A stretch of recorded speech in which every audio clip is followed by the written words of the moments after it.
દર્શક મિત્રો, આપ જોઈ રહ્યા છો વીટીવી ન્યૂઝ. આપની સાથે હું છું તોરલ. સતત બદલાતી રાજનીતિ અને રાજનીતિની તાસીરથી હવે સામાન્ય જનતા ટેવાતી જઈ રહી છે. હા, રંગ બદલતી રાજનીતિ જનતાના મનમાં સવાલો તો ચોક્કસ ઉભા કરે છે અને સવાલોની સાથે સાથે કદાચ રાજનીતિ અને રાજનેતાઓ સામે છૂપો અણગમો પણ.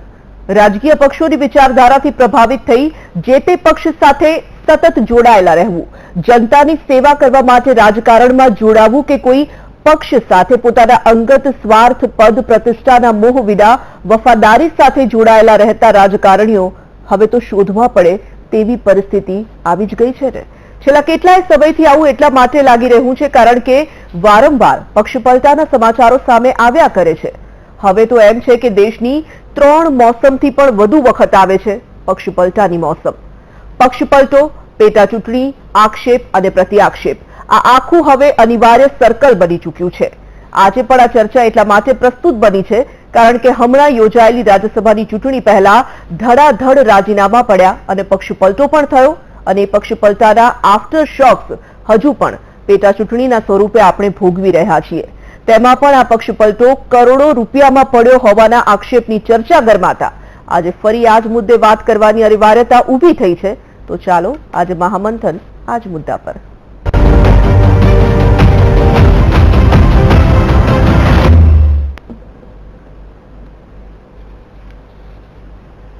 તો ધારાસભ્યો કોંગ્રેસમાંથી ભારતીય જનતા પાર્ટી સાથે જ્યારે જોડાયા, રાજીનામું આપ્યા બાદ ત્યારે કરોડો રૂપિયામાં તેમની ખરીદી થઈ છે તેવા આક્ષેપો થઈ રહ્યા છે. ચર્ચાઓ ચાલી રહી છે અને એ જ મુદ્દા પર આજે આપણે મહામંથન પણ કરવાના છે. ત્યારે ગેસ્ટ પેનલ આપણી સાથે જોડાશે. અત્યારે વરિષ્ઠ પત્રકાર દિલીપભાઈ ગોહિલ આપણી સાથે જોડાઈ ગયા છે. દિલીપભાઈ, સ્વાગત છે આપનું. અને ભાજપમાંથી નેતા જયેશભાઈ વ્યાસ પણ આપણી સાથે જોડાયા છે. આપ બંનેનું સ્વાગત કરીએ છીએ. દિલીપભાઈ, સૌથી પહેલો સવાલ હું આપને પૂછવા માંગીશ કે જે રીતે આ ચર્ચા ચાલી રહી છે, આપણે તો ઘણા લાંબા સમયથી જોઈ રહ્યા છે. જ્યારથી પેટા ચૂંટણી આવવાની છે આપણને ખબર પડી ગઈ હતી જ્યારે રાજ્યસભાની ચૂંટણીનું આયોજન થયું હતું. રાજ્યસભાની ચૂંટણી ઠેલાઈ એ પહેલાથી જ રાજીનામા પડવાના શરૂ થઈ ગયા. ત્યારબાદ એ સિલસિલો આપણે યથાવત જોતા રહ્યા અને ત્યારબાદ ફરી એક વખત આ ચર્ચા ચાલી થઈ છે કે આટલા કરોડોમાં વેચાયા છે, આટલા કરોડોમાં ખરીદાયા છે. નીતિમત્તા જેવું રાજકારણીઓ સાથે હવે ખરેખર અપેક્ષા રાખી શકાય એવું છે ખરું? આમ તો ભૂતકાળમાં પણ અપેક્ષાઓ ક્યારે હતી નહીં. આઝાદી હતી, નવી નવી આપણે એક ઉત્સાહ હતો, એક લડતમાંથી કેટલાક નેતાઓ આવ્યા હતા અને કેટલાક સિદ્ધાંતો ચાલતા હતા અને સાધન શુદ્ધિનો આગ્રહ હતો. માત્ર લક્ષ્ય નહીં, લક્ષ્ય પ્રાપ્ત કરવા માટે તમે જે સાધનનો ઉપયોગ કરો એની શુદ્ધિ માટેનો પણ આગ્રહ હતો. એ કદાચ 1-2 દાયકા ચાલ્યો. એ પછી મુન્દ્રા જીપ કૌભાંડથી શરૂ કરીને કૌભાંડો બી શરૂ થયા હતા અને કોંગ્રેસમાંથી ધીરે ધીરે સમાજવાદીઓ જુદા પડ્યા, સ્વતંત્ર પક્ષના નેતાઓ જુદા પડ્યા, ઇન્દિરા ગાંધીના વખતમાં તો ભાગલા પડ્યા. એ પછી પક્ષો તૂટવાની અને પક્ષો બદલવાની પ્રવૃત્તિઓ શરૂ થઈ અને આપણે આયારામ ગયારામ જે શબ્દ વાપરીએ છીએ, હરિયાણાનો પ્રસંગ છે કે જેમાં એક જ નેતા સવારે જોડાય અને સાંજે પાછા આવે અને ફરી જોડા થયા. એટલે અપેક્ષા તો ક્યારે હતી જ નહીં કે આ લોકો નહીં જોડાય. પણ આમાં 2 મુદ્દા હતા. સરકાર બચાવવા માટે મોટે ભાગે ખરીદી કરવામાં આવતી. હવે આખી સરકાર જતી રહેવાની હોય એવી પરિસ્થિતિ ઊભી થાય ત્યારે અનિવાર્યપણે અથવા તેમ થાય કે હવે મજબૂરી છે એટલે કરવું પડે. નરસિંહ રાવનો કિસ્સો બહુ જાણીતો છે. એના માટે ઝારખંડ મુક્તિ મોરચાના 4 સંસદ સભ્યોને ખરીદવામાં આવ્યા હતા. એવા ખુલ્લેઆમ આક્ષેપો સંસદમાં થયા હતા કારણ કે સરકાર બચાવવાની હતી. પણ હવે તમે છેલ્લે જુઓ, છેલ્લા 1 દાયકાથી સરકાર બચાવવા માટે નહીં, બિનજરૂરી રીતે રાજ્યસભાની ચૂંટણી હોય ત્યારે પણ થાય છે, વચ્ચે પણ થાય છે, પેટા ચૂંટણી આવવાની હોય અથવા તો અન્ય કંઈક કારણસર તક મળી જાય ત્યારે પણ થાય છે. એનો મતલબ કે સામા પક્ષને એનકેન પ્રકારે તોડી નાખો અને જરૂર હોય કે ન હોય મોરલ તોડી નાખો, તમારી પાસે પૈસા છે એટલે ખરીદી લેવા, આ જે પ્રવૃત્તિ શરૂ થઈ છે એ વધારે જોખમકારક છે. સરકાર બચાવવા માટે જ્યારે થતી હતી ખરીદી એ કંઈ સારી વાત તો નહોતી જ. પણ નેતાઓ એવું કહેતા કે અમે શું કરીએ, આખી સરકાર જાય એમ છે ને કેટલાક 1-2 નેતાઓને કારણે અમે જે કામ કરવા માંગીએ છીએ નથી કામ કરવા માંગતા એવું બાનું આપી શકે. હું માનું છું કે આજે તો કોઈ બાનું આપી શકે એમ પણ નથી. કોઈ કારણ જ નહોતું આ 8 ધારાસભ્યોની ખરીદી કરવા માટેની કોઈ જરૂર જ નહોતી. માત્ર આગલી રાજ્યસભાની ચૂંટણીમાં અહમનો ટકરાવ થયો હતો અમિત શાહ અને અહમદ પટેલના. એ અહમના ટકરાવમાં કોંગ્રેસ જીતી ગઈ. આ વખતે કોઈ પણ ભોગે કોંગ્રેસને હરાવવાની હતી. એ જે અહમનો ટકરાવ હતો, જે વ્યક્તિગત ટકરાવ હતો, એને કારણે તોડવાની પ્રવૃત્તિ થઈ અને જ્યારે તમારે તોડવા હોય ત્યારે પૈસા તો આપવા પડે કારણ કે જે પત્રકારો હોય, ગુજરાતના ઘણા પત્રકારો આ વખતે બરાબર એમને ભીડવ્યા આ પક્ષ પલટુઓને પ્રશ્નો પૂછ્યા ત્યારે એ લોકો બોલી ગયા કે ભાઈ ડીલ થયું હોય છે. ડીલ થયાની વાત 3 કે 4 જણાએ બહુ સ્પષ્ટ કહ્યું છે. એક નેતાએ એવું પણ કહ્યું કે કાં તો પૈસા મળે કાં ટિકિટ ન મળે, ટિકિટ મળે કાં પૈસા મળે. પણ તમે વિચારો, એક પક્ષમાંથી તમે છોડી દો, 6 મહિના ઘરે બેસો, ફરી પાછા બીજા પક્ષમાં જાઓ, પછી પાછા ધારાસભ્ય જ બનો, તમે પ્રધાન બી નથી બનવાના, તો તમે અમસ્તો ખાલી ધારાસભ્ય જ રહેવાના છો. તમારા કામમાં કદાચ 2-5% ફરક પડે તો આવડો મોટો તમે ચૂંટણીમાં ખર્ચ શું કામ કરો? એટલે માત્ર ટિકિટ માટે અમે બદલ્યા હોય લોજિક માન્ય રહેતું નથી. તમારે આ ચૂંટણીમાં ખર્ચ કરવો પડે, એટલે પૈસાની લેતી થતી હોય. માત્ર સિમ્પલ અને સાદો જવાબ છે હા, ખરીદી થતી હોય છે. એટલે મોટી મોટી રૂપકડા નામ આપી દેવામાં આવે છે કે અચાનક જ બ્રહ્મ જ્ઞાન થયું, આત્મજ્ઞાન થયું, વિચારધારાથી પ્રભાવિત થઈ જવાયું, 100 નેતાઓના કામથી પ્રભાવિત થઈ જવું, એવું બધું જ કહેવામાં આવે. પણ ધારાસભ્યથી ધારાસભ્ય જ બનવું હોય તો સ્વાભાવિક જનતાના મનમાં સવાલ થવાનો જ છે. આપણી સાથે રાજકીય વિશ્લેષક ડોક્ટર હરિ દેસાઈ પણ જોડાઈ ગયા છે. હરિભાઈ, આપનું પણ ખૂબ ખૂબ સ્વાગત છે. જે આપણે શરૂઆતમાં આપ આવ્યા એ પહેલા આ જ વાત થઈ રહી હતી કે ખરીદી થઈ છે, વેચાણ થયું છે, આ બધી વાતો જ્યારે આપણે સાંભળીએ છીએ ત્યારે હવે ઘણા સમયથી આ બધું સાંભળતા આવ્યા છે. હરિભાઈ, એવું લાગે છે કે જનતાએ પણ સ્વીકારી લીધું છે અને હવે રાજકારણીઓએ શેહ, શરમ, લાજ, લજ્જા આવા કોઈ શબ્દો તેમને ક્યાંય લાગુ પડતા જ નથી હવે? મને લાગે દિલીપભાઈએ જે આખી વાત કરી, આખા ઘટનાક્રમની વાત કરી, હું એની સાથે સંપૂર્ણપણે સહમત છું. પ્રશ્ન એ છે કે આ પ્રકારની ખરીદી વેચાણ એ બધું છે ને બહુ સ્પષ્ટપણે થાય છે. પછી છે ને જે ખરીદનાર હોય, પછી એ કોંગ્રેસ પાર્ટી હોય કે ભારતીય જનતા પાર્ટી હોય, આપણે શિબુ સોરેન અને એમના 3 સાથીઓની વાત થઈ, એટલા બધા પ્રામાણિક હતા નરસિંહ રાવની સરકાર બચાવવાની અંદર કે 50 લાખ રૂપિયા પ્રત્યેકને આપ્યા પછી એ પાછા બેંકમાં મૂકી આવ્યા હતા. અને બેંકમાં મૂકી આવ્યા પછી પણ એ પાછા છે ને એની અંદર કોઈ એમને સજા બજા થતી નથી. એટલે ગુનો બંને જણા કરે છે, આપનાર અને લેનાર. અને એટલા માટે મુશ્કેલી એ છે કે અત્યારે ધારો કે જે 8 ધારાસભ્યોના ભાવ બોલાય છે, કોંગ્રેસના મિત્રો આક્ષેપ કરે છે કે એમની ખરીદીના આ ભાવ થયા, અને ખાનગીમાં તો એ ધારાસભ્યો પણ બોલે છે કે 7 કરોડ રૂપિયા હજુ આપવાના બાકી છે મને, એટલા માટે હું આડો ફાટ્યો છું. આ છે ને બહુ સ્પષ્ટપણે કહે છે. એટલે એ પણ પેલા મિત્રો કહે છે, ભારતીય જનતા પાર્ટીના મિત્રો, કે પુરાવા લાવો. હવે જે આ ગેરકાયદે કામો ચાલી રહ્યા છે એના પુરાવા કોણ આપવાનું? ને ધારો કે પુરાવા આપે તો સત્તાધીશો જે છે એ પુરાવા નષ્ટ કરવા માટે જાણીતા હોય. સત્તામાં કોંગ્રેસ હોય કે બીજેપી હોય, હું તો બંનેની વાત કરું છું. પહેલા તો છે ને ગાંધીજીની સાધન શુદ્ધિની આપણે વાત કરીને, આજે તો 18 ઓક્ટોબર છે, ગુજરાત વિદ્યાપીઠનો સ્થાપના દિવસ છે. 100 વર્ષ પહેલા છે ને એ વિદ્યાપીઠ સ્થપાઈ હતી. એટલે ગાંધીજીની જે સાધન શુદ્ધિની અપેક્ષા હતી એ તો એ વખતે પણ કોંગ્રેસના લોકોએ નહોતી પાડી. અને સરદાર સાહેબ તો કહેતા હતા કે બાપુ તમે મહાત્મા છો, મારે તો છે ને સરકાર ચલાવવાની, મારે રાજ ચલાવવાનું છે, મારે દેશ ચલાવવાનો છે. મુશ્કેલી આ છે, સત્તાધીશોએ પોતાનું શાસન ટકાવવા માટે કંઈ પણ કરવું પડે છે. અને એટલા માટે આપણે ત્યાંની પરંપરા છે સામ દામ દંડ ભેદ. તમે જોયું કે આ વખતે દિલીપભાઈએ સાચે જ કહ્યું કે આ છે ને વેરની વસૂલાત માટેનો જ આખો ખેલ હતો. પેલી વખતે જે અહમ ટકરાયો હતો એ વખતે છે ને અહેમદ પટેલ જીત્યા હતા. અહેમદ પટેલ આ વખતે જો કે બીમાર છે એટલે આ વખતની ચૂંટણીમાં સક્રિય નથી, પણ આ જે રીતે પક્ષપલટા થયા છે એ છે ને એમના હૃદય પરિવર્તન થયું ને વિકાસની રાજનીતિ થઈ ગઈ. આ તો છે ને માનવા કોઈને ગળે ઉતરે એવું નથી. આ તો નાનું બાળક પણ સમજી શકે એવું છે કે કન્સિડરેશન સાથે જ આ બધું થઈ રહ્યું છે. અને બીજું, પુરાવા લાવો. પુરાવા કઈ કોર્ટમાં? કોર્ટમાં વર્ષોના વર્ષો સુધી ચાલશે કેસ, નીચલી કોર્ટમાં, ઉપલી કોર્ટમાં. મેં કહ્યું ને, શિબુ સોરેન આપણી પાસે દાખલો છે. અને એ જ શિબુ સોરેન કોંગ્રેસના નરસિંહ રાવે ધારો કે એમની ખરીદી કરી તો ભારતીય જનતા પાર્ટી એ પણ એની સાથે ઘર માંડ્યું હતું, એમની સાથે સરકાર ચલાવી હતી. એટલે છે ને બેમાંથી કોઈને છે ને આમાં છોછ જ નથી. અને લોકોને છે ને લોકો શું કરી શકે? લોકો, હું હંમેશા કહું છું કે બિચારા બાપડાની અવસ્થામાં જ છે, 5 વર્ષે કે 2.5 વર્ષે છે ને વોટ આપી આવે છે, પછી તો કઈ એમની પાસે કઈ બીજી કોઈ સત્તા નથી. આ જ પ્રશ્ન થઈ રહ્યો છે. બિલકુલ. જયેશભાઈ, આપની પાસે આવું છું. આ પેટા ચૂંટણી જે હવે આવી રહી છે, જેના માટે બંને પક્ષો એડી ચોટીનું જોર લગાવી રહ્યા છો. આ પેટા ચૂંટણીનું મૂળ રાજ્યસભાની ચૂંટણી છે. એ તો તમારે માનવું પડશે એટલા માટે કે જ્યારે તમારા પક્ષના 2 ઉમેદવારો જીતવાના હતા, કોંગ્રેસમાંથી 2 ઉમેદવારો જીતવાના હતા, તમે 3 દાવેદારો જ્યારે ઉતાર્યા ત્યારે તમામ લોકો સમજી ગયા હતા કે તોડફોડ થવાની છે. અચ્છા, આ વાતનો સ્વીકાર ક્યાંક ને ક્યાંક આપને યાદ પણ હશે, ન યાદ હોય તો હું આપને યાદ કરાવું, દર્શકો સુધી પણ વાત પહોંચાડું કે જ્યારે કેટલાક ધારાસભ્યો છોડી ચૂક્યા હતા કોંગ્રેસ, ત્યારે પણ જ્યારે આંકડાનું ગણિત નહોતું બેઠું, મીડિયાએ જ્યારે ડેપ્યુટી સીએમને પ્રશ્ન પૂછ્યો ત્યારે નીતિન પટેલે જાહેરમાં એમ કહ્યું હતું કે બસ આટલા જ આંકડા ખૂટે છે ને, મેનેજ કરી લઈશું, આટલું મેનેજ કરતા અમને આવડે છે. આ મેનેજ જે તમે કર્યું એમાં ને એમાં જ હવે આ પેટા ચૂંટણી આવી છે. હવે જે ચર્ચા ચાલી રહી છે તેમાં તમને એવું લાગી રહ્યું છે કે ખરીદ વેચાણ ભારતીય જનતા પાર્ટી નથી કરતી, તો આખરે મેનેજ શું કર્યું હતું અને આ કરોડોના આંકડા આવ્યા છે ક્યાંથી?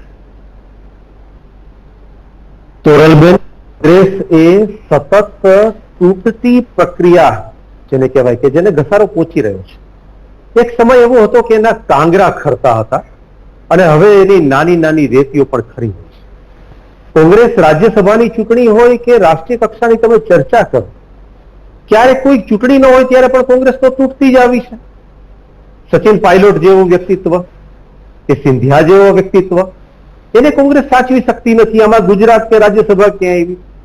હમણાં 23 કે 24 લોકોએ કોંગ્રેસના પ્રમુખને પત્ર લખે કે જેની અંદર એના કહેવાતા દિગ્ગજ નેતાઓ એમ કહે કે હવે પ્રમુખ પદ બદલવું જોઈએ.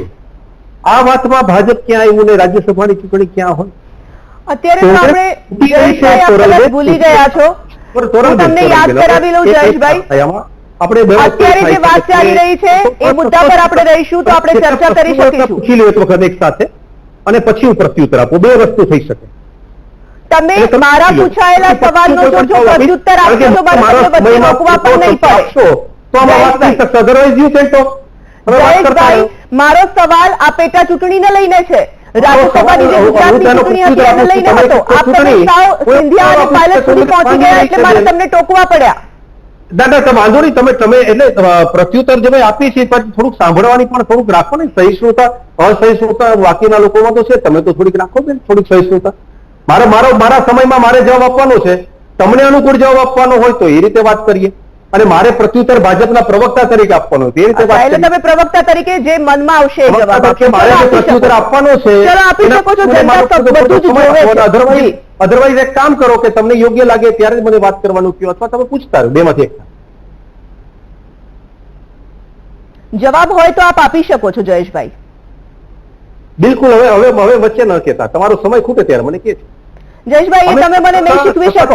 મારે ક્યારે બોલવું છે મારે નક્કી કરવાનું છે. માફ કરજો, મારે ક્યારે બોલવાનું છે મારે નક્કી કરવાનું છે. આપ આપનો જવાબ આપો. તો પછી તમારે જ બોલવાનું. તો આપ બોલો બેન તોરલબેન, આપ બોલો. નહીં, બીજી વાત એ છે કે બાકીના લોકો તો અસહિષ્ણુ છે, અમે સહિષ્ણુ છીએ. મને લાગે છે કે બીજા ઉપર તમે આખી વાત પર્સનલ થઈ જશે એટલે એ તમારો ટર્ન આવે ત્યારે તમે બિલકુલ એમને કહેજો. જયેશભાઈ, આપ જવાબ આપો. હવે અરે તમારે સાંભળવું નથી અને તમે પ્રશ્ન પૂછો છો ને તમે સાંભળવા માંગતા નથી. જયેશભાઈ, હવે જવાબ આપો. જયેશભાઈ, હવે જવાબ આપો. જરૂર. મારે એક સાદો નિયમ છે કે અમે જે આ ચૂંટણી આવી છે કોંગ્રેસે પોતાના જે કર્મો છે ભોગવી રહી છે. આટલા વર્ષોથી કોંગ્રેસ આખા ગુજરાત માત્રની વાત નથી, આખા ભારતમાં તૂટી રહી છે. આજે હું પ્રત્યુત્તર આપું છું, બરાબર તમને એનો જવાબ આપું છું કે જે પાર્ટી અને જે પ્રજા પણ સમજે છે. કોંગ્રેસ ત્યારે તૂટી રહી છે એમાં કોંગ્રેસ તૂટે એમાં ભારતીય જનતા પક્ષ શું કરે? આજે કોંગ્રેસના શીર્ષસ્થ નેતૃત્વની સામે આખી કોંગ્રેસને જયારે પૂરી સમસ્યા છે, ગુજરાત શું આખા ભારતમાં સમસ્યા છે. આવા સમયની અંદર માત્ર ને માત્ર અમે તો માત્ર કરી કે અમે ચૂંટણી લડવા જઈ રહ્યા છીએ. આજે 103 ધારાસભ્યોમાંથી ગુજરાતની અંદર 111 ધારાસભ્યો થવાના છે. અમે ચૂંટણી લડવા જઈએ છીએ અને પૂરે તાકાતથી ચૂંટણી લડીએ છીએ. અમે વિકાસની વાત લઈને જઈએ છીએ. અમે કેન્દ્ર સરકારના કરેલા કામો અને ગુજરાત સરકારના કરેલા કામો લઈને જઈએ છીએ. અમે ગુજરાતને નર્મદાને ખૂણે ખૂણે પહોંચાડી છે એની વાત લઈને જઈએ છીએ. એપીએમસી એક્ટ સુધારીને ખેડૂતો સુધી અમારા મુદ્દાઓ પહોંચે છે એની વાત કરીએ છીએ. અમે ગુજરાતના ખૂણે ખૂણે કરેલા કામોની વાત કરીએ છીએ અને એના માટે તોરલબેન અમને મેન્ડેટ મળ્યો છે. આટલા વર્ષોથી 25 વર્ષથી ગુજરાતને જે મેન્ડેટ મળે છે પ્રજા તરફથી એ પ્રજાનો મળેલો મેન્ડેટ છે અને પ્રજા અમને સતત ચૂંટીને લાવે છે અને અમે જમીન સાથે જોડાઈને કામ કરીએ છીએ. કોંગ્રેસમાં એક બૂથ ઉપર 10 જૂથ હોય છે અને અમારે એક બૂથ ઉપર 10 યુથ હોય છે. આ રીતે ઘડતરને પામેલા કાર્યકર્તાઓ કામ કરીએ છીએ. સરકારની બધી યોજનાઓ અમે નીચે સુધી પહોંચાડતા હોઈએ છીએ અને સરકારના કરેલા કામોને અમે પહોંચાડતા હોઈએ છીએ. અમે જે વચનો આપ્યા હતા કેન્દ્ર સરકારમાં 370 ની કલમને અમે ફૂલફિલ કરી છે અને એની સામે આજે પણ તમે જુઓ છો કે કોંગ્રેસના નેતાઓ એને દૂર કરવા માટે ફરીથી ચીનની મદદ માંગવા માટે તૈયાર છે. આની પણ વ્યાપક ચર્ચા થાય અને પ્રજા બધું જુએ છે. એટલે કેન્દ્રથી કરીને નાનામાં નાના એકમ સુધીના કરેલા કામો અમે વચનને નિભાવીએ છીએ અને એમાં અમે આગળ લઈ જઈએ છીએ. ખેડૂતોની બાબતમાં અનેક કામો કર્યા છે. જયેશભાઈ, હવે રોકું આપને. જઈએ છે તોરલબેન. જયેશભાઈ, હવે હું આપને રોકું. આપ બધી પાછી યોજનાઓ પર ગણાવવા લાગશો, મારે એટલે રોકવા છે આપને. રાજકારણની રાષ્ટ્રકારણ જયેશભાઈ, આ બધી વાતો બરાબર, સંમત ચલો તમારી વાત સાથે, પરંતુ મારો જે સવાલ હતો એનો જવાબ આખી તમારી વાતમાં ક્યાંય આવ્યો નથી. જેને ભગવાન રામને રામ ન માનનારા, ભગવાન ન માનનારના લોકોની સામે પ્રજાએ આપેલો ચુકાદાને અમે કરવા માંગીએ છીએ બેન. માણસ ત્યાં સુવિધાના નામે અમે એ આયુષ્યમાન ભારતની યોજના હોય, ઉજ્જવલા યોજના હોય, ઉજાલા યોજના હોય, આયુષ્યમાન ભારત હોય, અમૃતમ કાર્ડ હોય, આના દ્વારા લાખો કરોડો લોકો સુધી અમારી યોજનાઓને પહોંચાડી છે. આટલી બધી યોજનાઓ છે, આટલું બધું સારું કામ કર્યું છે, છતાં કોંગ્રેસના ધારાસભ્યો પર કેમ આધારિત રહેવું પડ્યું? હવે આનો જવાબ આપી દો મને. સરકાર ક્યાં અમારી તૂટી જવાની હતી? 103 ના ધારાસભ્યોથી અમારી તમે એમ કહો છો કે કોંગ્રેસના કાંગરા ખરી રહ્યા છે. જયેશભાઈ, મારો સવાલ સાંભળી લેજો. જયેશભાઈ, મારો સવાલ સાંભળી લેજો. હવે અમે યોગ્ય સમીકરણો જોઈને ટિકિટ આપીએ તોરલબેન. તમને જેમ તમને સ્વતંત્રતા છે, ભારતીય જનતા પક્ષને સ્વતંત્રતા તમે આપશો? તમે જેમ કહો છો કે તમારે શું કરવાનું નક્કી કરવાનું, એ જ રીતે ભારતીય જનતા પક્ષના મોવડી મંડળ ભાજપમાં શું કરવું એ નક્કી. સવાલ જનતા પૂછે છે. સવાલ જનતા પૂછે છે. જયેશભાઈ, આ પટકશો તો હું મારો સવાલ મૂકી શકીશ. ભારતીય જનતા પક્ષના મોવડી મંડળને છે કે કોને ટિકિટ આપવી અને કોને ના આપવી, અને એના સમીકરણો નક્કી કરીને અમે ટિકિટ આપીએ છીએ બેન. કોંગ્રેસને પૂછો કે એ લોકો કેમ શા માટે તૂટી રહ્યા છે અને પાર્ટી કેમ છોડી રહ્યા છે. આવીશું આપની પાસે ફરી. કોંગ્રેસને પૂછો ને તોરલબેન. જયેશભાઈ, આવીશું આપની પાસે ફરી. એને પૂછવાનો પ્રશ્ન છે આ. મારે કોને કયો સવાલ પૂછવો છે? જયેશભાઈ, આવું આપની પાસે. હવે આપનો સમય પૂરો થાય છે. આવું છું આપની પાસે. માલ વેચી રહ્યો છે. દિલીપભાઈ, જે રીતે જયેશભાઈ વાત કરી રહ્યા છે, મારી વાતનો તો ખેર એમણે જવાબ નથી આપ્યો. એમણે એમની વાતમાં એમ કહ્યું કે કોંગ્રેસ તૂટે છે. એમણે કેન્દ્રથી લઈને રાજ્યની યોજનાઓ સુધીની બધી વાતો કરી. ભારતીય જનતા પાર્ટી ખૂબ સારું કામ કરે છે એવી વાત કરી. જનતા એમને સ્વીકારે છે એ વાત કરી. ખેર, એ જે પરિણામો આવે છે તેમાં એ વાત સાબિત પણ થાય છે કે જનતા સ્વીકારે છે. શરૂઆતમાં પણ મેં જ કીધું કે જનતાએ પણ ક્યાંક ને ક્યાંક સ્વીકારી લીધું છે. લોકોના મનમાં ઉઠી રહી છે વાત. કોંગ્રેસ તૂટે છે, ધારાસભ્યો રાજીનામા આપીને ભારતીય જનતા પાર્ટી સાથે જોડાય છે, તો શું ભારતીય જનતા પાર્ટી આટલી મોટી પાર્ટી એવો નિર્ણય ન કરી શકે કે અમારે નથી લેવા આ લોકોને?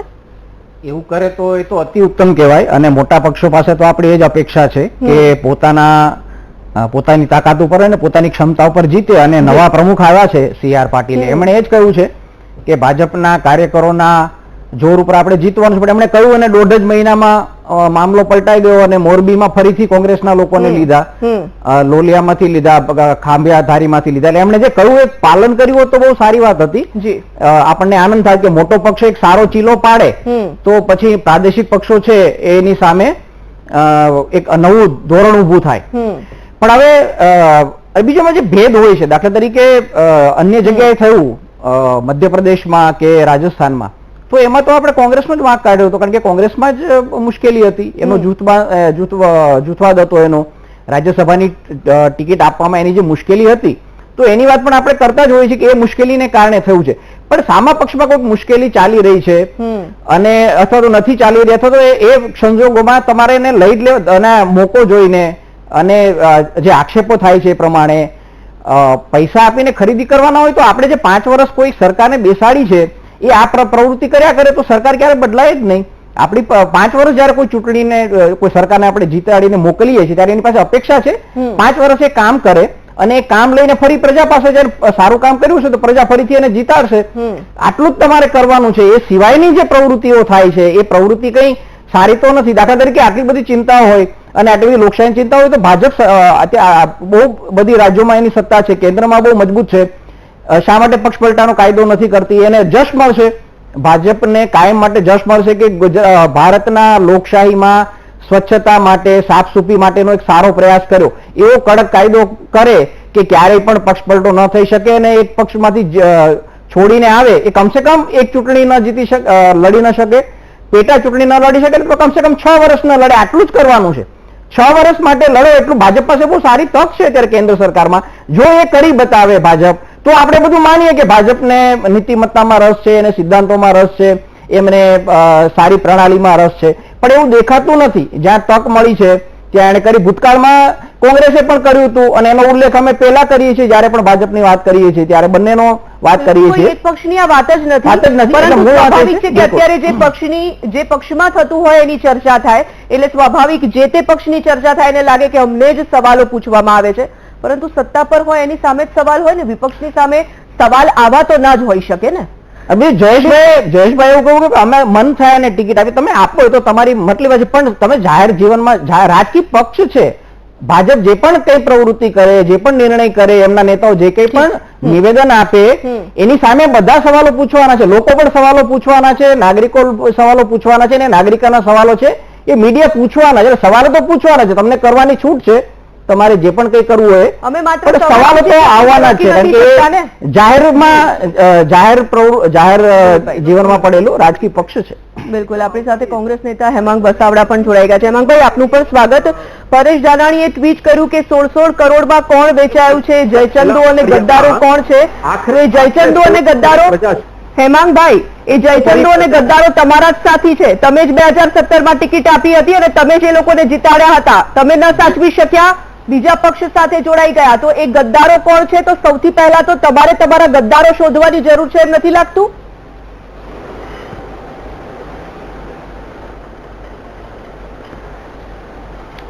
ચોક્કસપણે બેન, આપના પ્રશ્નનો પહેલા જવાબ આપું, પછી બીજા મુદ્દા લઈએ.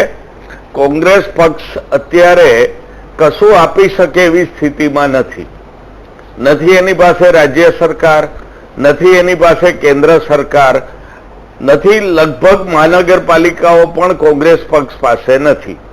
એટલે જે લોકોને તાત્કાલિક મિનિસ્ટર બની જવું છે, બોર્ડ નિગમના ચેરમેન બની જવું છે, એ લોકોની ભાગાભાગી કોંગ્રેસમાંથી થાય છે. વાત એટલી જ છે કે દરેક ફેરા જ્યારે રાજ્યસભાની ચૂંટણી આવે ત્યારે જ આવી પ્રવૃત્તિને વેગ આપવામાં આવે છે.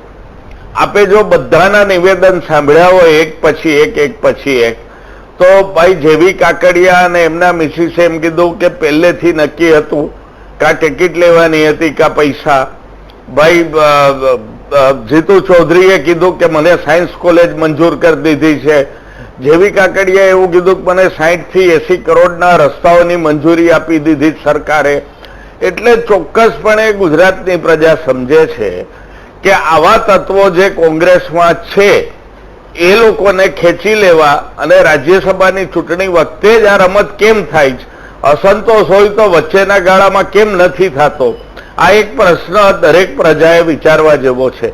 બીજી વાત આપે કરી, કોંગ્રેસે પણ ખૂબ હવે પછી પગલા માપીને ભરવા પડશે, કારણ કે આવી હિસ્ટ્રી વારંવાર રિપીટ થાય તો ચોક્કસપણે ભાજપ તો બદનામ થાય, પણ કોંગ્રેસ વિશે પણ પ્રજાના મનમાં પ્રશ્નો ઉભા થાય, નેતાગીરીની શાણપણ વિશે પ્રશ્ન ઉભા થાય, પાર્ટીની ઇનલાઇન ફીડ આવતી હોય છે એના વિશે પ્રશ્નો ઉભા થાય, અને નક્કર કોંગ્રેસને કંઈ ન આપે તો કંઈ નહીં વિચારધારા સાથે ચોટેલા લોકો, ખરાબ સમયમાં પણ કોંગ્રેસમાં રહે એવા લોકોને ગોતીને ટિકિટ આપવી કોંગ્રેસ માટે આવતા દિવસોમાં બહુ જરૂરી બનશે. આખા દેશમાં પક્ષપલટાનું રાજકારણ શરૂ થયું છે. ક્યાંક અંગત અહમ કોઈ નેતાના એ પાર્ટી તોડી છે કે છોડી છે, ક્યાંક દબાણ, ક્યાંક કોઈ કેસ, સીબીઆઈ, નાર્કોટિક્સ, આ બધા જ જે રીત રસમો ભારતીય જનતા પાર્ટી અપનાવી રહી છે, ત્યારે ચોક્કસ માત્ર કોંગ્રેસ નહીં, તમામ વિપક્ષ ક્યાંય પણ હોય, યુપી હોય, મધ્યપ્રદેશ હોય, સ્થાનિક પાર્ટીઓ કે સાઉથ હોય, એમણે નક્કર માણસોને ગોતીને ટિકિટ આપવી પડશે. જેથી સામદામ દંડ ભેદની અસર ન થાય. લોકશાહીનું લાંછન શરૂ થયું છે એ ભારતીય જનતા પાર્ટીએ શરૂ કર્યું છે. અગાઉના દિવસોમાં કોંગ્રેસના દાખલા અપાણા છે, પણ હાલની પરિસ્થિતિમાં આ જે થયું છે રાજકારણ આયારામ ગયારામનું, એને માટે ચોક્કસ ભારતીય જનતા પાર્ટી જવાબદાર છે. અને આટલા બનાવો બન્યા પછી કોંગ્રેસ હાઈકમાન્ડે હવે પછીના દરેક ડગલા ખૂબ સાચવીને માંડવા પડશે. નહીતર તાલુકા પંચાયત, જિલ્લા પંચાયત, નગરપાલિકા, મહાનગરપાલિકા દરેક જગ્યાએ આવી પ્રવૃત્તિઓ ચાલુ રહેશે, જે લોકશાહી માટે ઘણી ઘાતક થશે. બિલકુલ. દર્શક મિત્રો, પ્રજા જ્યારે વોટ કરે છે ત્યારે એના બદલામાં આ પ્રકારના જે નેતાઓ હોય છે એ દ્રોહ આપે છે. વિશ્વાસ કરીને મત આપવામાં આવે છે અને તેના બદલામાં કરોડો રૂપિયા ખરીદીને વિશ્વાસઘાત કરવામાં આવે છે. જનતાના મનમાં સવાલ થાય છે અને જનતાની વાચા હંમેશા મીડિયા બનતી હોય છે. એટલે મીડિયાએ સવાલ પૂછવા પડશે. મીડિયા સવાલ પૂછશે, કોઈને ગમે કે ન ગમે, અમારી આ ફરજ છે, અમારી આ જવાબદારી છે, જે અમે નિભાવીશું. હજી પણ ઘણા સવાલ છે, પૂછીશું બ્રેક બાદ. પુનઃ સ્વાગત. સીધી ચર્ચામાં આપણે આગળ વધીએ છીએ. હરિભાઈ, જે રીતે ચર્ચા ચાલી રહી હતી, ખરીદ વેચાણની ચર્ચા છે, ઘણા બધા પ્રશ્નો સ્વાભાવિક ઉભા થાય જ છે. ધારાસભ્યો કોંગ્રેસ છોડીને ભારતીય જનતા પાર્ટી સાથે જોડાઈ ગયા. હવે લોકો સ્વીકારતા થઈ ગયા છે, કારણ કે સ્વાભાવિક બીજેપીની સત્તા છે, સરકારમાં છે, એટલા માટે સ્વાભાવિક ત્યાં પદ, પ્રતિષ્ઠા, પૈસા બધું જ મળી શકે એટલા માટે છોડ્યું હશે, એવું આપણે માની લઈએ છીએ. 200 આઈટી સેલના કાર્યકરો આજે કોંગ્રેસમાં જોડાયા છે, તો પછી ભાજપના આઈટી સેલ વાળાએ પણ એવું કહેવું જોઈએ કે આ કંઈક પ્રલોભન આપીને લઈ લીધા છે, કારણ કે આ પક્ષ પલટા તો ક્યાંક કાર્યકરો જોડાય છે, ક્યાંક ધારાસભ્યો જોડાય છે, પરંતુ થાય છે તો પક્ષ પલટો જ. એટલે આમાં કોઈ વૈચારિક ભૂમિકા ઉપર તો છે નહીં. લાલસા છે, પદ લાલસા છે, સત્તાની લાલસા છે. બીજું, જો વિપક્ષમાંથી સત્તા પક્ષમાં જે લોકો જાય છે, સ્વાભાવિક રીતે કોઈ પોતાના કામો કરાવવા, કઢાવવા, લાભ મેળવવા, હોદ્દા મેળવવા એને માટે જાય છે. 4 કલાકમાં જો મિનિસ્ટરશીપ મળતી હોય, 12 કલાકમાં જો મિનિસ્ટરશીપ મળતી હોય, કોઈક મોટો કોન્ટ્રાક્ટ મળતો હોય, કોઈક ચેરમેન પદ મળતું હોય, તો સ્વાભાવિક રીતે એ જાય. બીજી વાત એ છે કે વિપક્ષમાંથી સત્તા પક્ષમાં જયારે જાય છે ત્યારે છે ને એને આ લાભ મળે છે. ને બીજું, એ અત્યારે ધારો કે સત્તા પક્ષ છે ને એ ભારતીય જનતા પાર્ટી છે, એટલે ભારતીય જનતા પાર્ટીની અંદર છે ને આમ તો અપેક્ષિતોની ઘણી બધી મોટી ફોજ છે સત્તા મેળવવા માટે અથવા તો હોદ્દા મેળવવા માટેની, પણ એમાં કંઈક લાભ તો થાય છે. અને બીજું કે સરકારી તંત્ર છે ને એ એમને લાભ કરી આપે છે, કારણ કે પેલું કમળનો સિમ્બોલ એ એના લેટરહેડ ઉપર હોય એટલે એ કરી આપે. હવે તમે જે કહ્યું કે એનું ઉલટી ગંગા, આ પણ છે ને પેલા વેધરકોક જેવું છે. એટલે ક્યારે શું કેમ એ છે ને ત્યાંથી સ્થાનિક સ્તરે છે ને એમને કદાચ ભાવ ન મળ્યો હોય એવું પણ બની શકે, એમને છે ને અવગણવામાં આવ્યા હોય. અને બીજું, આમાં એટલે બહુ સ્પષ્ટપણે કહીએ તો આમાં વિચારધારાનું કે એવું તો કશું જ નથી, પણ અંગત સ્વાર્થ એ મને તો આની અંદર બહુ સ્પષ્ટપણે દેખાય છે. જયેશભાઈ, જે આપણે આ સવાલો પેટા ચૂંટણીની આસપાસ, ખરીદ વેચાણની આસપાસ જે પ્રશ્નો છે, એમાંનો જ એક પ્રશ્ન હું તમને પૂછું છું. CR પાટીલે આવતાની સાથે જેવું કહ્યું હતું કે હવે કોંગ્રેસના કોઈ જ ધારાસભ્યોને લેવામાં નહીં આવે. ફરી વખત એમણે નિવેદન આપવું પડ્યું છે અને CR પાટીલે એવું પણ કહ્યું કે મારા આવ્યા પહેલા આ ધારાસભ્યો ભારતીય જનતા પાર્ટી સાથે જોડાયા છે, પરંતુ ટિકિટ એમને એમના આવ્યા પછી જ ફાળવવામાં આવી છે. તો એની પાછળનું શું ગણિત હોઈ શકે? ભારતીય જનતા પાર્ટી નું ગણિત એવું કઈ છે નહીં. જીતી શકે એવી એક ક્ષમતા ત્યાં ધટોતા હોય એવા યોગ્ય ઉમેદવારો, બાકીના સમીકરણો બધા જ કોંગ્રેસના જે લોકો આવ્યા હતા બધાને ટિકિટ આપી દીધી એવું તો છે નહીં. અને ત્રીજી વાત, બહુ શરૂઆતમાં એક વિશ્લેષક એમણે કહી કે ભાઈ ભાજપ જીતાડશે. અમે સ્પષ્ટ રીતે કહી છીએ ભારતીય જનતા પક્ષનો કાર્યકર્તા જીતાડશે. ત્રીજી વાત રહી, મને જેના માટે ખૂબ આદર છે એવા અમારા રાજકોટના ડોક્ટર હેમાંગભાઈ વસાવડા ખૂબ સંનિષ્ઠ કામ કરે છે. એક સમાજ જીવન પણ એમનું ઉજળું છે. એમણે જે થોડાક મુદ્દાઓની વાત કરી કે કેટલાક ગદ્દારો કે કેટલાક લોકો અહીંથી ગયા છે, અહીં કઈ છે નહીં, આ બધું છે ને એ સત્ય એટલા માટે નથી કે કોંગ્રેસમાં રહીને ધારાસભા એટલે કે ધારાસભ્યનું પદ એ પણ નાનું નથી હોતું. એમાં રહીને પણ એમને જયારે ગુંગળામણ અનુભવાતી હોય ત્યારે કોઈ ધારાસભ્ય જતા હોય છે. અને જે ગયા છે એ ગયા છે. હું હેમાંગભાઈ જેવા વ્યક્તિત્વ માટે બહુ જ સંયમપૂર્વક નાનકડી વાત કરવા માંગીશ કે એમણે પણ એનસીપીમાં હતા અને પાછા કોંગ્રેસમાં અને એનસીપીમાં આવાગમન થયું છે. શું હેમાંગભાઈ જેવા વ્યક્તિત્વ માટે એમ કહી શકીએ કે એ ખરીદાય અને વેચાય? હું ક્યારેય માનવા રાજી નથી. એમાં તો ભાજપ તો ક્યાંય આવતું જ નથી. કોંગ્રેસ અને એનસીપીની જ વાત છે. પરંતુ આવા વ્યક્તિત્વ સમાજમાં ક્યાંક ને ક્યાંક ગૂંગળામણ અનુભવતા હોય છે, ક્યાંક સમસ્યા અનુભવતા હોય છે. હું આ બધા વ્યક્તિત્વનો અમે નજીકથી પરિચયમાં પણ છીએ, અમને ખબર પણ છે.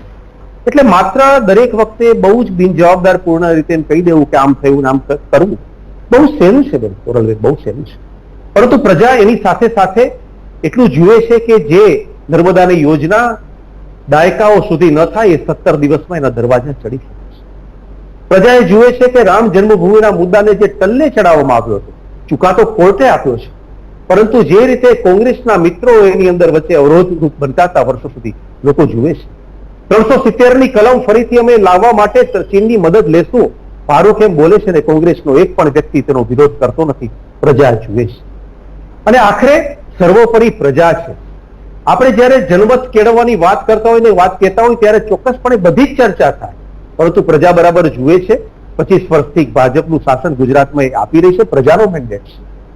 અને તેની સાથે આપણે જોઈશું કે આ ચૂંટણીની અંદર જ્યારે જીતીને જ્યારે ભારતીય જનતા પક્ષ આવશે અને અમે 103 માંથી 111 થઈશું તો આ પણ આખરે પ્રજાની જીત છે. આપણે એમ કેમ ભૂલી જઈએ છીએ કે આ જે જીત છે એ ભાજપ કે કોંગ્રેસની બોલવાની જગ્યાએ પ્રજાની જીત કેમ ન કહીએ? અને પ્રજા જે પાર્ટીને જીતાડતી હોય ત્યારે આપણે એમ કહીએ કે એમાં આપણે પ્રજા એ ભાઈ બરાબર નથી, એવો એક ધીમો ધીમો સૂર કોઈ કોંગ્રેસ પાર્ટી પણ કાઢતી હોય, એ પણ બેન કેટલું વ્યાજબી છે? આખરે તો ચૂંટણી છે, ચૂંટણીનો ચુકાદો પ્રજા આપી રહી છે અને પ્રજા જે ચુકાદો આપશે જો આપણે શિરોમાન્ય કે શિરોધાર્ય માનતા હોઈએ તો બહુ જ્યાદા દિવસો અને દૂર નથી. એટલે આજે સમગ્ર ઘટનાક્રમને હું ફરીથી કહું છું કે જે કોંગ્રેસ તૂટી રહી છે તેનું ઠીકરું ભાજપ ઉપર ફોડવાનું બંધ કરી આત્મમંથન કરે અને આજે પણ ડોક્ટર હેમાંગભાઈ જેવા વ્યક્તિત્વ જે યોગ્ય કહેવાય ત્યાં છે, એમને પણ ત્યાં શું સમસ્યા છે અમે જાણીએ છીએ. એટલે આ બધી ચર્ચા એટલા માટે યોગ્ય નથી કે કોંગ્રેસની સમસ્યાઓના પ્રશ્નો જ્યારે અમને પૂછવામાં આવે છે એ ક્યારેક ભલે પૂછવામાં આવે ને અમે એના પ્રત્યુત્તર આપીએ છીએ, પણ કોંગ્રેસ તૂટી રહી છે બેન, આખા ભારતમાં તૂટી રહી છે. અને આપણે એટલે સહેલાઈથી બોલવું ગુજરાતના મિત્રો માટે કે એને વેચાય છે ને લેવાય છે ને ખરીદાય છે ને, અને આ જેનું જેસી જીસકી સોચ, જેના મન ને મસ્તિષ્કની અંદર આ બધું ભર્યું હોય એમ બોલે. અમારે તો એના માટે કંઈ કહેવાનું રહેતું નથી. ત્યાં છોડીને આવ્યા છે ને અમારી સાથે ભળ્યા છે, અમને યોગ્ય લાગ્યું છે અને વિચાર સાથે જોડાયા છે તો અમે એને ટિકિટ આપીશ. અને જે વાત હવે ફરીથી પણ કહું છું કે અમે કર્તૃત્વથી નેતૃત્વ ધરાવનારા લોકો છીએ. નાનામાં નાના કાર્યકર્તાથી લઈને ચીફ મિનિસ્ટર હોય, મંત્રી હોય કે પ્રાઇમ મિનિસ્ટર હોય, એ રાત દિવસ જાગીને સમાજની અંદર કામ કરતા લોકો છે. 15,000 કરોડ રૂપિયાની ટેકાના ભાવે ખરીદી છેલ્લા 3 વર્ષમાં થઈ છે. 3700 કરોડ રૂપિયા ખેડૂતોના ખાતામાં ડીબીટી દ્વારા અમે સીધા પહોંચાડ્યા છે. અને ત્યારે અમારે કોંગ્રેસના જૂના વર્ષો છે, મારે યાદ કરવા પડે તોરલબેન કે ત્યારે સમસ્યા શું હતી, ગુંડારાજ શું હતું, ત્યારના પ્રશ્નો શું હતા, મંત્રીઓના ચેમ્બરની અંદર ગુંડાઓ બેસતા હતા, આ બધું પ્રજાને યાદ કરાવવાનું હોય બેન. અને રાજનીતિની અંદર અમે રાષ્ટ્રકારણને લઈને આગળ ચાલ્યા છીએ. અમે રાષ્ટ્રને એક માનીને એક તંતુ સાથે જોડવા માટે અમે આગળ ચાલ્યા છીએ. આજે નરેન્દ્રભાઈના નેતૃત્વને પ્રજાએ સ્વીકાર્યું છે, એને મેન્ડેટ આપ્યો છે. એટલે પ્રશ્નો તમે જરૂરથી બધાએ ઉપાડવા જોઈએ, પરંતુ એને કહેવાય લૂઝ ટોક ન થાય તો વધુ સારું. અમે આદરપાત્ર વ્યક્તિત્વને પૂરા આદર આપીએ છીએ. હું આજની તારીખમાં કહું છું કે ડોક્ટર હેમાંગભાઈ જેવા વ્યક્તિત્વને અમે આજની પણ તારીખમાં અમે ખૂબ આદર તરીકે કહીએ છીએ. પણ હવે ચર્ચા હું ફરીથી કહીશ તો શું આપણે એમ કહીશું કે એનસીપી ને કોંગ્રેસમાં હેમાંગભાઈને કોઈ એના માટે કોઈ કઈ લેતી થઈ છે? ક્યારેય નહીં, ક્યારેય નહીં. એટલે આ ચર્ચા પ્રજા સમજે છે ને પ્રજાના ચુકાદાને બહુ સમય દૂર નથી, આપણે ચુકાદાને આપણે આવીશું અને ત્યાં વાત કરીશું. બિલકુલ. અમે કામને લઈને અમે અમારા કરેલા કામને લઈને જઈએ છીએ માટે વાત કરીએ અને ભારતીય જનતા પક્ષનો કાર્યકર્તા નિષ્ઠાથી કામ કરે છે. આજે ગલી ગલીમાં ફરીને કામ કરે છે અને એનું પરિણામ આવીએ ફરી આપની પાસે આવીએ. હેમાંગભાઈ, જે પ્રશ્નો ઉપસ્થિત જયેશભાઈએ પણ કર્યા છે એમાંથી ઘણી બધી વાતોમાં સ્વાભાવિક ઘણા બધા લોકો સંમત થાય એવી એમની વાત હતી કે કોંગ્રેસે આત્મમંથન કરવાની જરૂર છે, અને એ તો વાત બિલકુલ સાચી છે કે આત્મમંથન કરવું પડશે. ભારતીય જનતા પાર્ટીમાં કેમ ગયા તો આટલા કરોડમાં ગયા કે આ પદની લાલસાએ ગયા, પણ ગયા તો તમારા જ મિત્રો છે ને, તો ક્યાંક ને ક્યાંક કોંગ્રેસમાં જ કંઈક એવી ઉણપ રહી જાય છે માત્ર સત્તાને કારણે. અને જો એ જ મુખ્ય કારણ હોય તો એટલી મહેનત શા માટે નથી થતી કે સત્તા સ્થાને પહોંચી શકાય? એટલા માટે પણ આત્મમંથન તમારે કરવું પડશે એમ નથી લાગતું? અને બીજો એક સવાલ ઉમેરી દઉં છું, આ પરેશ ધાનાણીનું જે ટ્વીટ છે 16 કરોડમાં વેચાયા, આખરે આ 16 કરોડનો આંકડો પરેશભાઈ ક્યાંથી લઈ આવ્યા?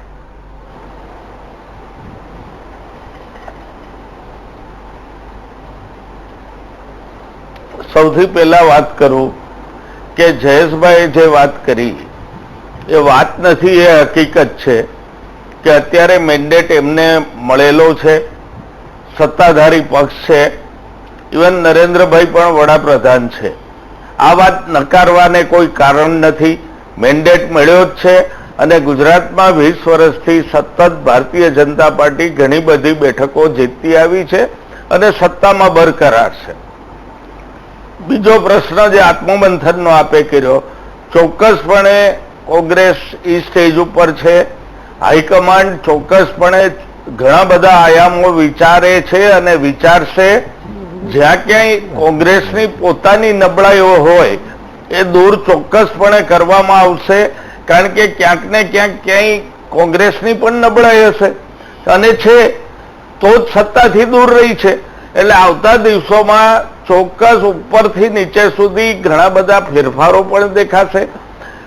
કોંગ્રેસ લીડરશિપ આત્મમંથન પણ કરશે. આ બે વાત હું કહું છું, જાહેરમાં કહું છું. ત્રીજી વાત આવી 16 કરોડનો આંકડો.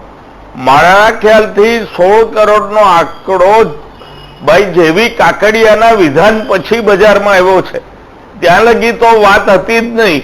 પણ એક વાતમાં જેવી કાકડિયા એવું બોલ્યા કે કા ટિકિટ મળે ને કા 16 કરોડ મળે, અને મારા બે સાથીઓએ પૈસા લીધા એટલે એને ટિકિટ ના મળી, અમે ટિકિટ લીધી, એટલે ત્યાંથી આ વાત ઉદ્ભવી છે.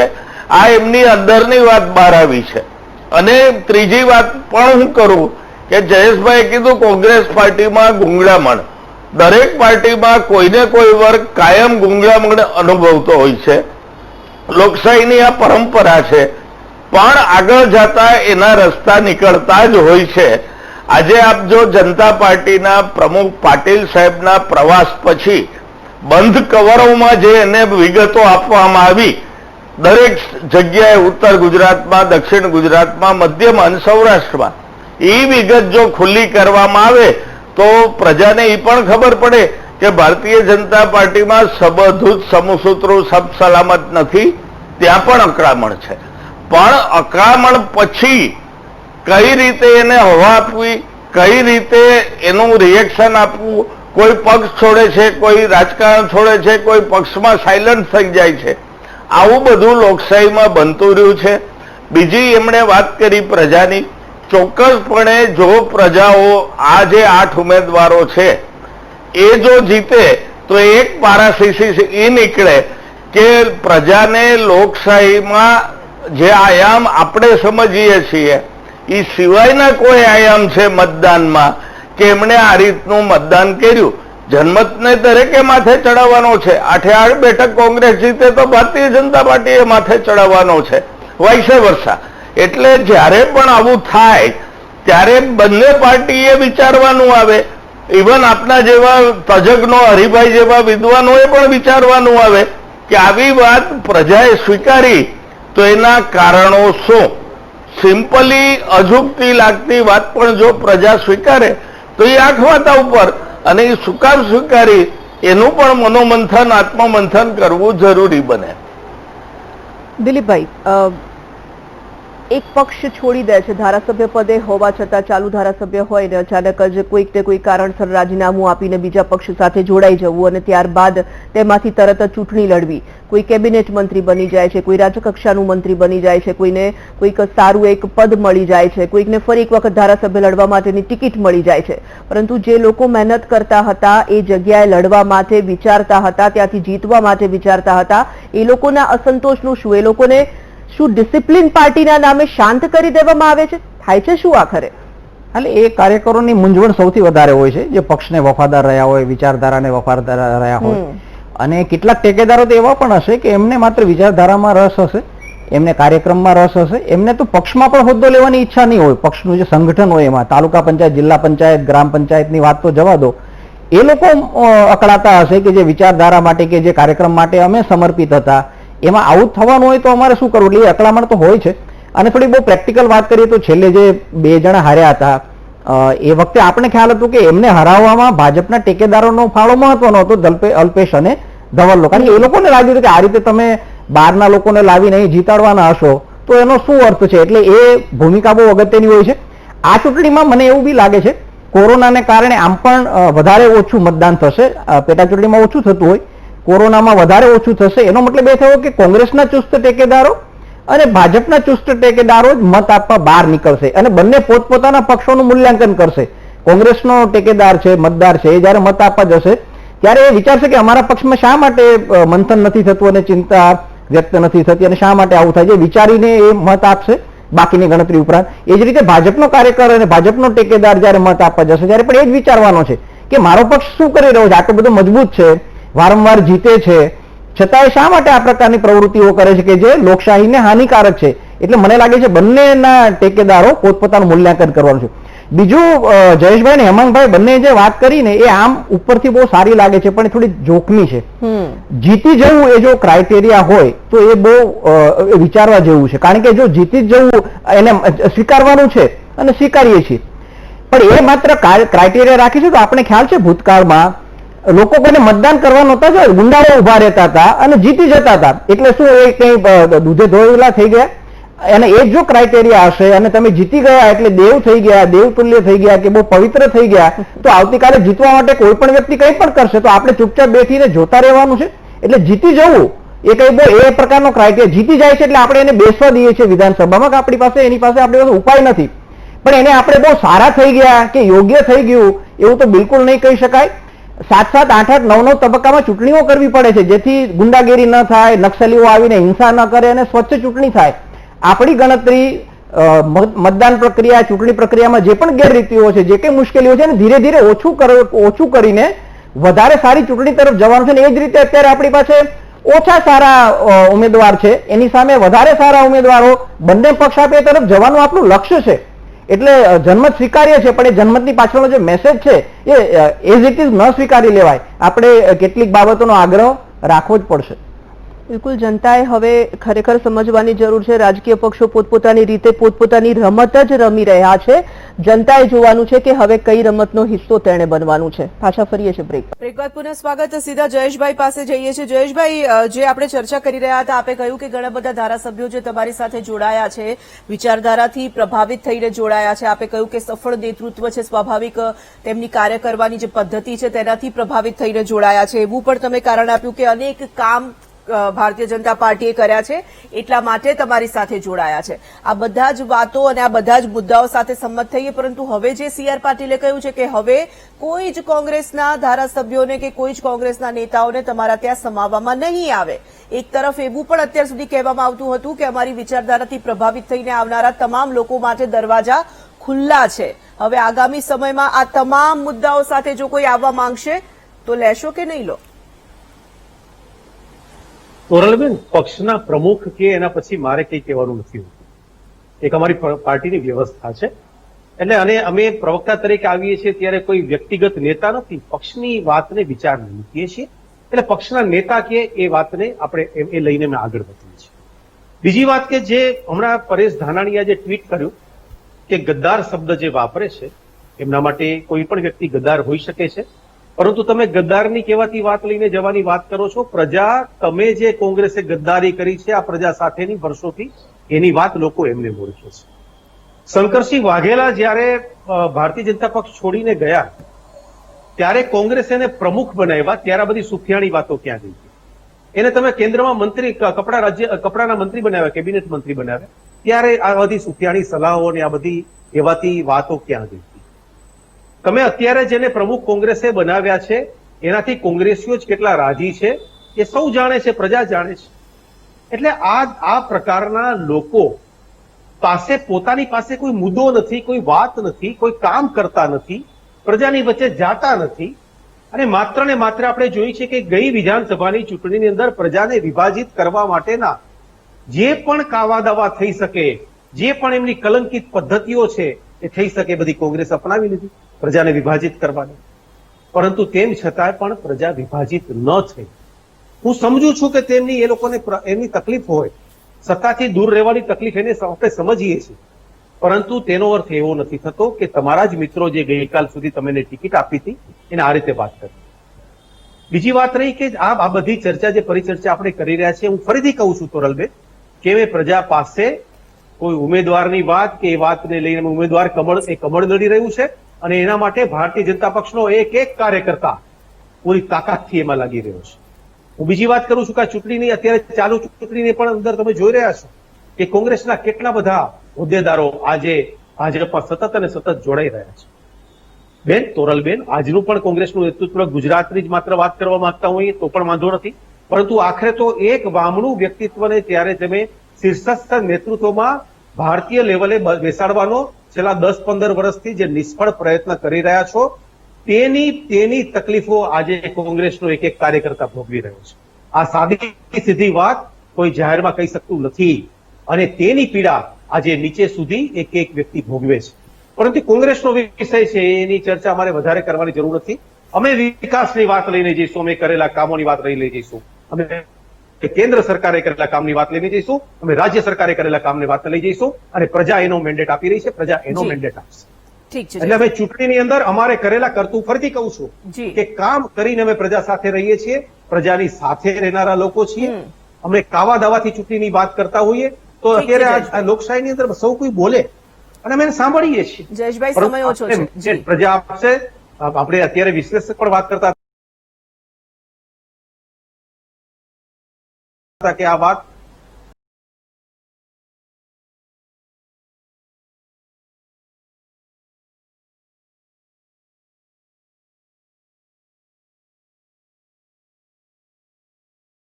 આ ગદ્દારોને હરાવો એ સિવાય તમારો પોતાનો કોઈ મુદ્દો ઝડપથી?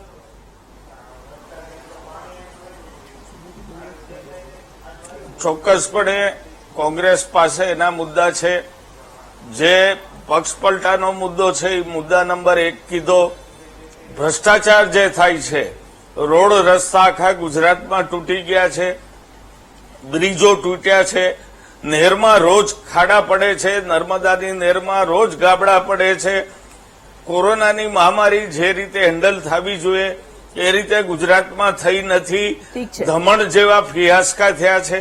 આ દરેક બાબત જે છે એ પ્રજા સમક્ષ ખેડૂતોના જે પ્રશ્ન છે, વિદ્યાર્થીની ફી માફીનો પ્રશ્ન છે, આ દરેક મુદ્દાઓ ઉપર અમે લોકો સમક્ષ જવાના છીએ.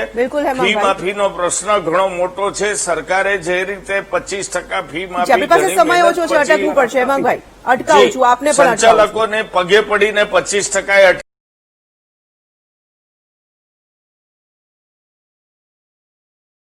અટકી છે. કોંગ્રેસ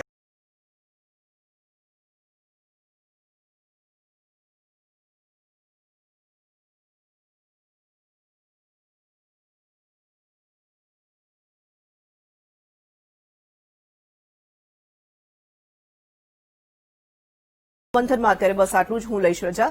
નમસ્કાર. જતા જતા જોઈએ હેડલાઇન્સ.